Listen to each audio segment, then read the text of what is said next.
Greetings, everybody. My name's Christian. Welcome to the Passionary One channel. This is a playlist that I've just called Just Start.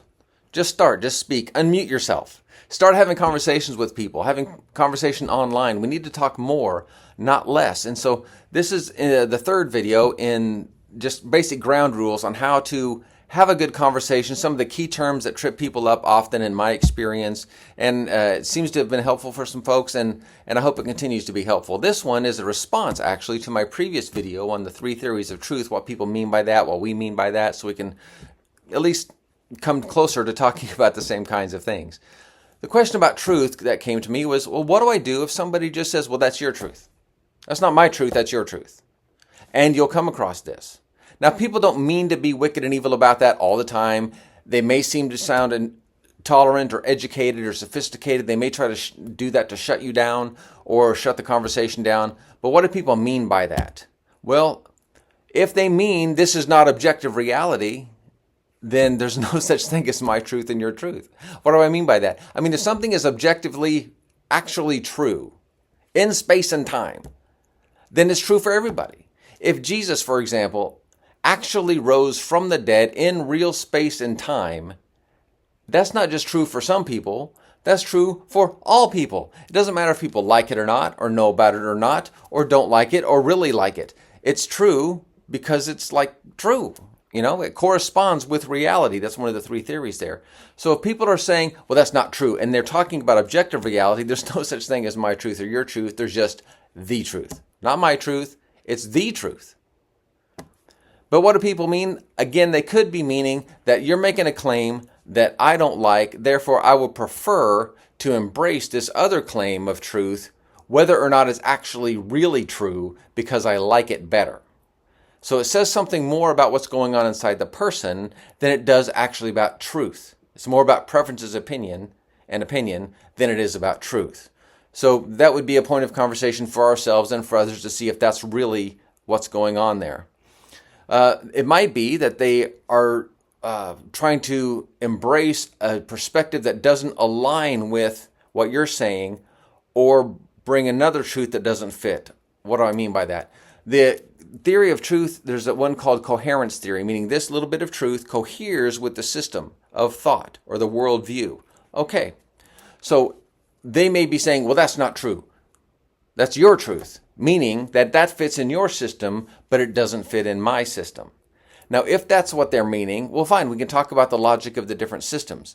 But again, it's not about the truth, objective reality. It's about truth meaning consistency, hypocriticalness, or whatever, something like that. For example, everyone I know that I've talked to about this affirms there's a certain amount of human dignity just by the virtue of being human. Okay, that's true. Doesn't matter how old or young or smart or poor or rich or whatever. It doesn't matter your sexual preferences even.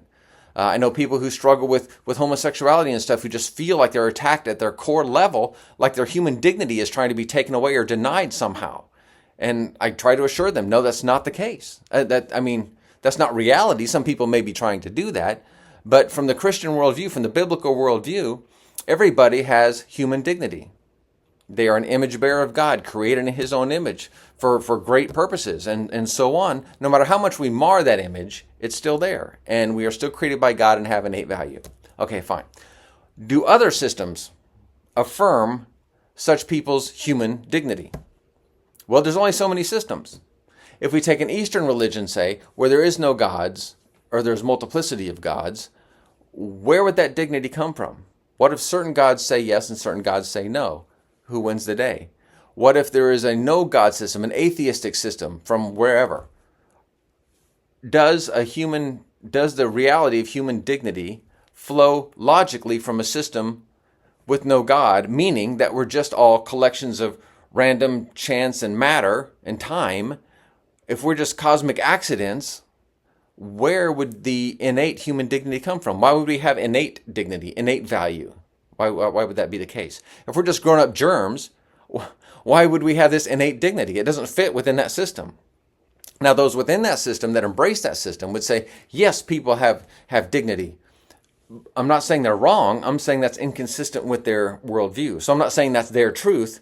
I'm saying it doesn't fit within their system. So we have to deal with, okay, what's the consistency of that in the coherence theory of truth? And you might also have somebody throw up this example, you've probably heard it, of the elephant and the blind men in a room with an elephant. One feels the leg and it's like, ooh, it feels like a tree, and the other one, the tail feels like a snake or something, and so on. And it just feels like a wall. It just feels like different things. And this is often used to say, see, truth is relative depending on the person's perspective. None of them are wrong. They're all right, but they all see the truth from different perspectives. Therefore, there is no ultimate truth. It's just our perspective on the truth.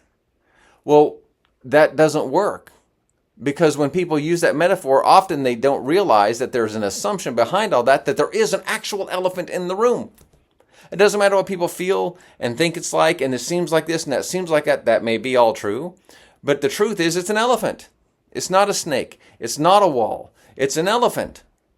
And so when you're metaphorically looking into this room and seeing this elephant and seeing these blind men, as it were, with their perspectives, and saying they're all just seeing it from a different perspective, well, that's true, that they're having their own perspective, correspondence or coherence theory, but that's not objectively true. That doesn't correspond with reality. There is an actual elephant.